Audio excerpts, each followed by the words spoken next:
नमस्कार, मैं हूँ पूनम कासलीवाल। खाओ इंडिया खाओ रेडियो ऋषभ के साथ। भारत के हर राज्य के व्यंजनों में एक अलग स्वाद और खुशबू होती है। पहनावे और भाषा के साथ साथ खान पान का भी एक अलग तरीका होता है। तभी तो यहाँ के जो घूमने आते हैं विदेशी, वो हर राज्य के खास व्यंजन का स्वाद लेने से नहीं चूकते। भारत के पूर्व में बसा एक ऐसा ही राज्य है जहाँ उत्तर में हिमालय की दुग्ध धवल चोटियाँ, तो दक्षिण में पांव पखाड़ता बंगाल की खाड़ी, गंगा के विस्तृत मैदान और सुंदरबन के डेल्टा। यह नोबेल प्राइज विनर का राज्य है। यह कला संस्कृति का राज्य है। यस, आज मैं आपको रूबरू कराने वाली हूँ वेस्ट बंगाल से। वैसे तो वेस्ट बंगाल की अगर मैं बात करूँ तो इसे एक एपिसोड में या 10 से 15 मिनट में बताना बहुत मुश्किल होगा, क्योंकि उत्तर देखें, दक्षिण, पश्चिम, पूर्व, बंगाल के हर जायके का अलग ही स्वाद है। हर कोने कोने में अलग डिफरेंट काइंड का कुजीन मिलता है। तो लेकिन जब आप नॉर्मली बंगाल की पाक शैली के बारे में बात करते हैं तो आपके मन में क्या ख्याल आता है? स्वादिष्ट मछली और चावल के साथ बंगाल की रस भरी मिठाई, छेने से बनी हुई। तो पश्चिम बंगाल में मौज मछली और भात चावल के लिए जाना जाता है। यहाँ पर ताज़े पानी की जो मछलियाँ होती हैं, वो तरह-तरह की मछलियाँ बहुत मिलती हैं और एवरीवेयर, हर घर में ये इसका इस्तेमाल बहुत किया जाता है। अगर हम देखें तो बंगाल की जो पाक शैली है उसे हम 2 भागों में विभाजित कर सकते हैं, बांग्लादेश और स्वतंत्र देश और पश्चिम बंगाल। तो जो ओरिजिनली जो अपने आप को वेस्ट बंगाल हम कह सकते हैं लोग हैं, वो लोग अपने खाने में थोड़ा मीठा चीनी का प्रयोग करते हैं। लेकिन जो बांग्लादेश के जो बंगालीज़ हैं वो नहीं करते हैं, वो खट्टे का करते हैं। तो बंगाल की जो पाक शैली है उस पे इतिहास का बहुत अधिक प्रभाव पड़ा, क्योंकि विभिन्न प्रकार के शासक यहाँ पे आए, तो वो अपनी पाक शैली के पदचिन्ह यहाँ पर छोड़ते गए। तो आप देखेंगे कि यहाँ पे मुगल, ब्रिटिश, एंग्लो इंडियन, पुर्तगाली, पारसी, चाइनीज़ जो पाक शैली है उसका पूरा प्रभाव हमें वेस्ट बंगाल के खान-पीन में मिलता है। रसगुल्ला, सौंदेश, मिष्टी दोई, ये बंगाल, इसने एक दुनिया में एक अलग पहचान बनाई है बंगाल की। चिंगारी मलाई करी, कोशा, मंगोशा एंड कटलेट्स, जो कि चुकंदर और आलू और उसके उसमें मूँगफली डाल के बनाए जाते हैं। और इलिश भापे, जो ये जो व्यंजन है ये बहुत ही मशहूर हैं। उसके बाद जब मुस्लिम्स आए, बंगालीज़ उसके नियंत्रण में आए, तो उनके बाद एक ये मुस्लिम राज्य जो इसकी वजह से वहाँ पे बिरयानी, तरह-तरह की बिरयानी, कबाब, कोफ्ते, ये सब चीज़ें उनके खाने में शामिल हो गई। उसके बाद पुर्तगाली बंगाल में आए तो उन्होंने आलू, तम्बाकू, मिर्ची, टमाटर, काजू, पपीता, अमरूद, इन सब चीज़ों से उनका परिचय करा जाए। हिल्सा मछली जो है, हाँ, इसे आप ये कह सकते हैं कि ये एक पूरी कौम यानी पूरी बंगालियों की एक एक नस-नस में बसी हुई है। ये उनके ताने-बाने में, उनके सामाजिक ताने-बाने में बसी है। उनकी संस्कृति की एक सबसे गहरी छाप छोड़ती है हिल्सा मछली। ये जो है ओडिशा और आंध्र प्रदेश में भी खाई जाती है, लेकिन पश्चिम बंगाल का जो प्यार है इस मछली से वो एक अलग ही है। ये एक मछली सिर्फ़ एक मछली नहीं है, ये उनकी एक अस्मिता की पहचान है। तो यहाँ पे कोई रिश्ता हो, कोई जन्म-जन्मांतर का, शादी, विवाह आदि सभी में कोई भी शुभ काम है वो हिल्सा मछली के बिना पूरा नहीं होता, बल्कि शादियों के अवसर पर जो इसमें ये जो हिल्सा मछली भेजी जाती है उसे दुल्हन की तरह सजाया जाता है। तो यह एक एक तरह से कहते हैं it's a sentiment for Bengalis. ग्रामीण इलाके में बासमती चावल जो है वो इतना नहीं खाया जाता, इतना उसको श्रेष्ठ नहीं कहा जाता। यहाँ का अपना एक गोविंद भात है, उससे उसे यूज़ किया जाता है। और खाना पकाने के लिए जो तेल है वो सरसों का तेल जो है, that is the main medium here. और जो चरपरा जो स्वाद है वो बंगालियों की, वो उसमें कच्चा भी ऊपर से डालते हैं कई चीज़ों में। और मसालों का इस्तेमाल इतना नहीं होता, पर मेथी और सरसों, जिसे पंचफोरन भी कहा जाता है, पंचफोरन तड़का 5 तरह के, जिसमें जीरा, सौंफ, कलौंजी, मेथी, राई, इन सब को जो कुछ-कुछ एक जो फ्लेवर है वो जो अचारी जैसा आता है, वो बंगाली खाने में इस्तेमाल किया जाता है। और अधिकांश बंगाली जो है वो खट्टा-मीठा स्वाद एक एक साथ लेना चाहते हैं, तो इनकी जो सब्जियों में, दालों में आपको चीनी सी भी मिलेगी, चाहे वो छोले दाल हो। और नींबू का भी इस्तेमाल किया जाता है, टमाटर का भी इस्तेमाल किया जाता है। यहाँ पे एक जो नींबू मिलता है गंधराज, वो एक डिफरेंट, उसकी एक स्मेल जो एक अलग होती है, डिवाइन, वो आपको कहीं और नहीं मिलेगा। इसका छिलका बहुत पतला होता है और रस बहुत होता है उसकी में, जो उसकी जो खटास है उसमें एक अलग तरह की खुशबू होती है जो यहाँ पे इस्तेमाल किया जाता है। तो यहाँ पे जो खाना है वो पहले जो उसकी जो शुरुआत की जाती है वो शुक्तों से की जाती है। शुक्तो एक मिली-जुली सब्ज़ी होती है जिसमें खट्टा और एक एक हल्का-सा कड़वाहट होती है, जैसे करेला उसमें डाला जाता है। तो लोगों का ये मानना है कि जो पहला कौर यदि कड़वाहट से शुरू किया जाए, तो उससे भोजन को पचाने में आसानी होती है और आपकी जो ऑल दोज़ जो स्वाद लेने का जो एक एक खाने की जो शुरुआत है वो उस कड़वाहट से की जाती है। और वो बंगाली जो लोग जो होते हैं अपने खाने की किसी भी चीज़ को बर्बाद नहीं होने देते। तो आप जो सस्टेनेबल लिविंग और उसकी बात करते हैं, अगर देखा जाएगा तो हर चीज़ का इस्तेमाल किया जाता है। डंठलों का, छिलकों का, इन व्यंजनों को चेड़चड़ी कहते हैं जिसमें वो डंठल, छिलके और घुट-घुट के बनाए जाते हैं, तरह जो जो कुछ भी चीज़ें बची होती हैं रसोई इसमें डाल दिया जाता है। इसके अलावा बंगालियों को बहुत प्रिय है कद्दू, लौकी, परवल और आलू। हाँ, बंगाल का जो आलूदम है वो कश्मीरी और बनारस के आलूदम से फ़र्क होता है। इसके स्वाद में एक हल्की खटास होती है और इसे तरी वाला बनाते हैं। दालचीनी, तेजपत्ता, लौंग, बड़ी इलायची के साथ बनाने की इसकी परंपरा है। आलू के बहु एक और व्यंजन बहुत प्रसिद्ध है और बहुत शौक से खाया जाता है। वो है, एक है आलू भाजा और दूसरा है आलू पोस्तो। तो आलू भाजा इज़ लाइक वेरी थिन, जैसे माचिस के मैच स्टिक की तरह से तिलियों में आलू को पतला-पतला काट के उसको डीप फ्राई किया जाता है और और जो आलू पोस्तो है वो खसखस के दाने जो पॉपी सीड्स होते हैं उसमें पकाया जाता है, वेरी माइल्ड फ्लेवर्ड। तो एक एक gives a different texture to your plate. बंगालियों के हर खाने में झोल लाइक तरी, ग्रेवी का होना बहुत ज़रूरी है। एक भाजा भी ज़रूर होता है, डीप फ्राइड भाजा, जैसे बैंगन भाजा हो, बैंगन को तल के। तो भाजा आपको मिलेगा बैंगन भाजा, उसको गोल-गोल काट लिया जाता है, उसे बेसन में घोल के और उसे you can say pakora but not it's a pakora kind of, but बैंगन का होता है भाजा, जो वो अलग से एज़ ए स्नैक नहीं, वो प्लेट में ही खाया जाता है चावल के साथ। वैसे ही आप देखेंगे कि यहाँ पे एक मछली बहुत खाई जाती है, तो छोटे-छोटे गाँव में हर जगह एक छोटा-सा पोखर रहेगा जहाँ पे मछलियाँ पाली जाती हैं, जो गाँव वाले अपने इस्तेमाल के लिए यूज़ करते हैं। बंगाली लोग झींगा भी बहुत खाए जाते हैं, जिसे चिंगड़ी माछ कहा जाता है, और उसे कच्चे हरे नारियल और जो दाब होता है, जो नारियल होता है, फ्रेश ग्रीन कोकोनट होता है, उसके अंदर भी के अंदर पेश किया जाता है और इसमें इसको एक हल्के मसाले के साथ खाया जाता है। बंगालियों में एक निरामिष खाना, vegetarian food which is without onion and garlic पकाया जाता है, वो बहुत ही अनोखा है।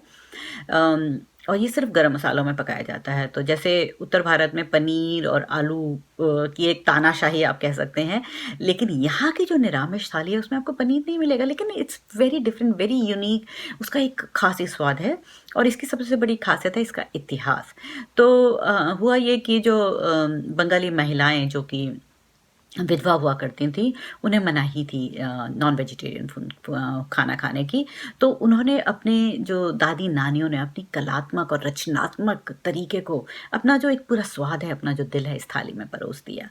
तो अगर आप इसके निरामिष खाने देखें तो कच्चे केले से बना मोचार झाल, कद्दू, मूली और दूसरी कंद जैसी सब्जियों से मिलाकर चचड़ी, सहजन की सब्जी, पुई का साग, परवल, बेसन को केक जैसा बनाकर उसे धोखे की सब्जी कहा जाता है और कटहल जो है उसे जैसे मांस जैसी सब्जी, एचड़, ऐसी सब्जियाँ बनाई जाती हैं।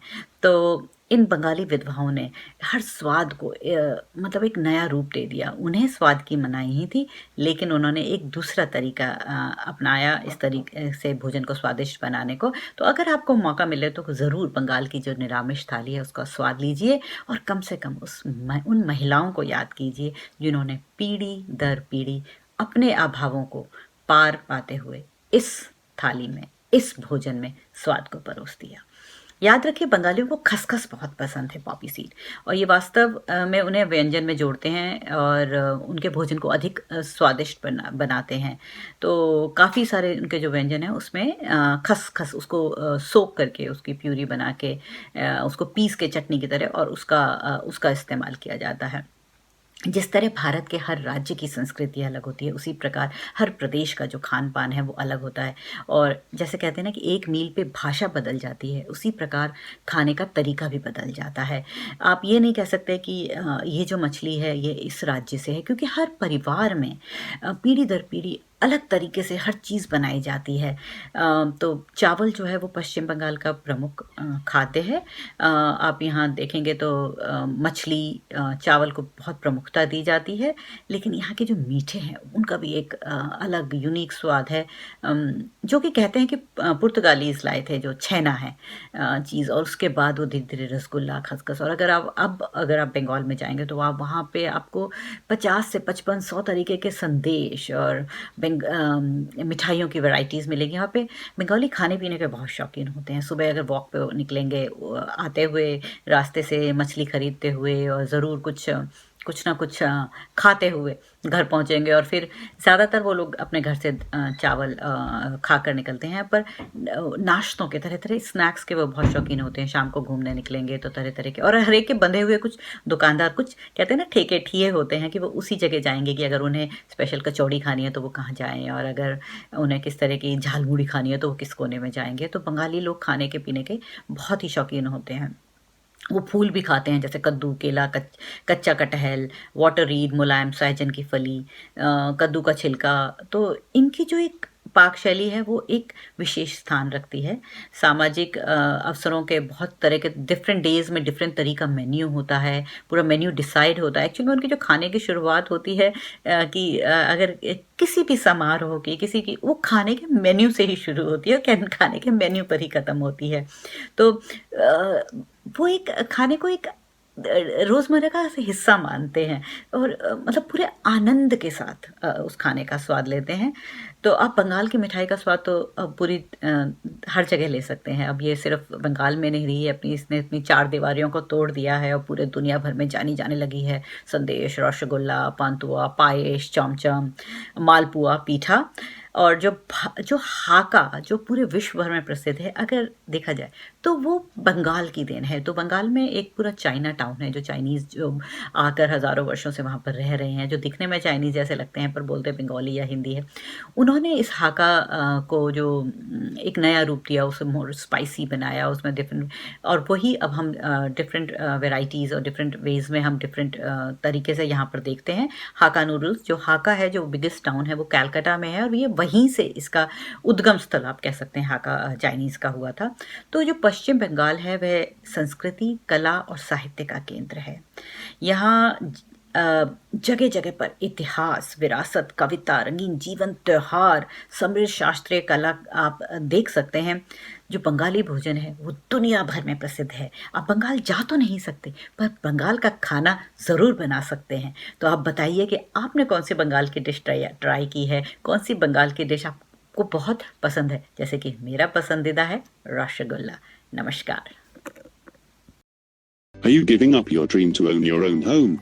Wondering how to get the mortgage to buy your dream home? Wondering where to get the lowest interest mortgage? Are you worried about finding a mortgage professional you can trust? No problem. Contact us now at Divine Mortgage Group. At Divine Mortgage Group, we work for you to plan mortgage for your dream home. We offer fast and convenient service to arrange mortgage of lowest rates. Contact us now, and we can help to buy your dream home. Divine Mortgage Group.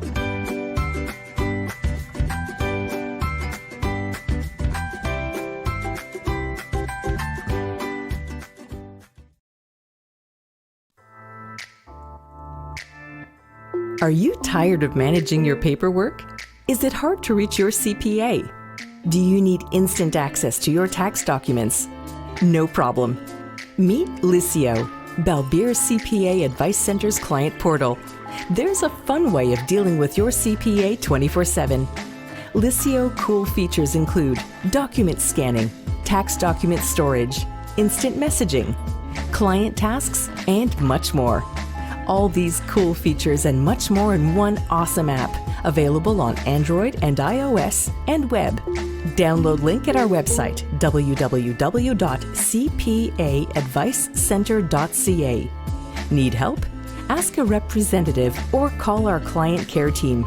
Call 647-297-1608 or email at info@cpaadvicecenter.ca.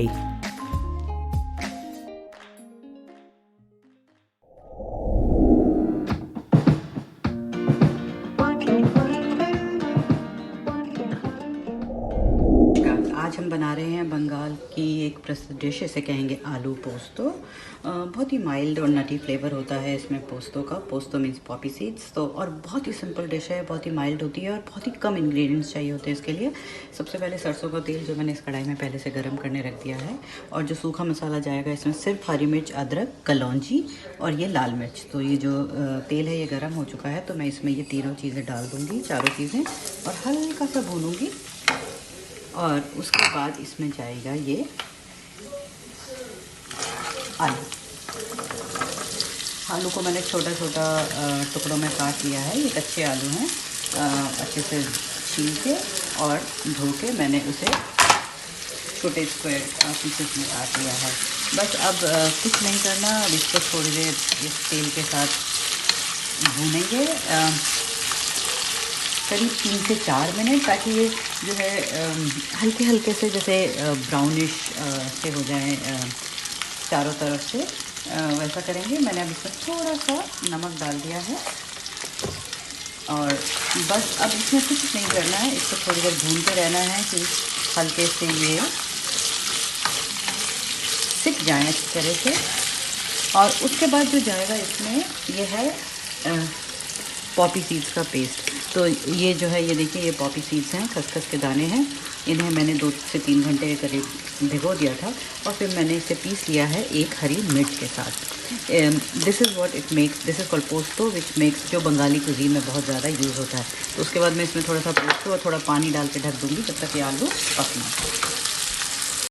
तो आप देख सकते हैं कि इस आलू को भूनते हुए 3 से 4 मिनट हो गए हैं। ये हल्के हल्के से थोड़े से लाल हो गए हैं। आप चाहते से स्टेप को ना भी करें तो भी चलेगा। और अब इसमें मैं ये डालूँगी ये पोस्तो जो दाने थे उसका जो मैंने पेस्ट बनाया है, और इनको अच्छी तरह से मिला देंगे।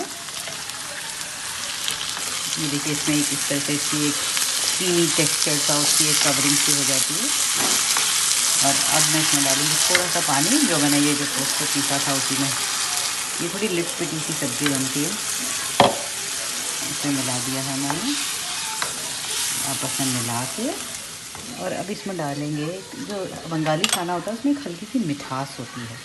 तो अब इसमें डालेंगे ये 1 टेबलस्पून ऑफ शुगर, जो भी शुगर आप यूज़ करना चाहें। और अब मैं इसको ढक के चावल पकने तक, जब तक ये आलू पकते हैं, आलू पकने तक इसे पकाऊंगी। तो आप देख सकते हैं कि इसे सब्ज़ी को पकते पकते 5 से 6 मिनट हो चुके हैं और ये पानी पूरी तरह सूख गया है। और ये मैं आलू दबा के देखूँगी, ये पक गया है। तो ऐसे में अगर आप इसे चावल के साथ खाना चाहते हैं, आप ग्रेवी ज़्यादा रख सकते हैं। अगर आप पूरी पराठा या रोटी के साथ खाना चाह सकते हैं तो आप इसे सूखा भी रख सकते हैं। मैं आज इसे सूखा रख रही हूँ। और इसमें ऐड करेंगे थोड़ी सी किशमिश, अगेन वेरी ऑप्शनल।